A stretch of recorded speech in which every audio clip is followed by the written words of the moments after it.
चला पुरी करूयात। सर्वप्रथम गव्हाचे पीठ घ्यायचे, त्याच्यामध्ये मीठ टाकायचे, थोडे थोडे पाणी करत गव्हाचे पीठ ची कणिक करायची, घट्टसर मध्यम करायची। तुम्ही पाहू शकता मी करून घेतलेली आहे। येथे मी कढईमध्ये तेल टाकलेले आहे, येथे मी पोलपाट घेतलेले आहे, त्यावरती पीठ शिंपडलेले आहे। सो मी येथे कणकीची लादी घेतलेली आहे आणि मी त्याची मोठी चपाती करून घेणार आहे। तुम्ही पाहू शकता मी बेलन कसं गोल गोल गोल गोल चपातीवरती फिरवत आहे। सो आपली ही चपाती मोठी तयार झालेली आहे। येथे मी वाटीने काप करून घेते पुरीच्या आकाराचे आणि ही जी काही पुरी आहे ती कडलेल्या तेलामध्ये, तापलेल्या तेलामध्ये हाय फ्लेमवरती तळून घ्यायची।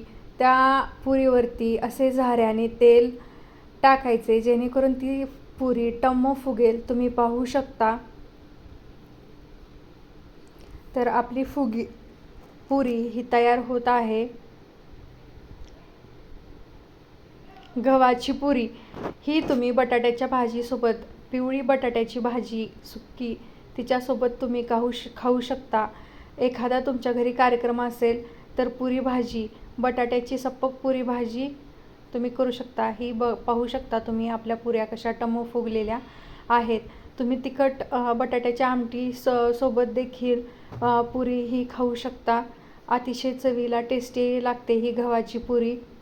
पाहू शकता तुम्ही ही किती टम्म फुगलेली आहे। ओके, तर आपली टम्म फुगलेली पुरी तयार आहे।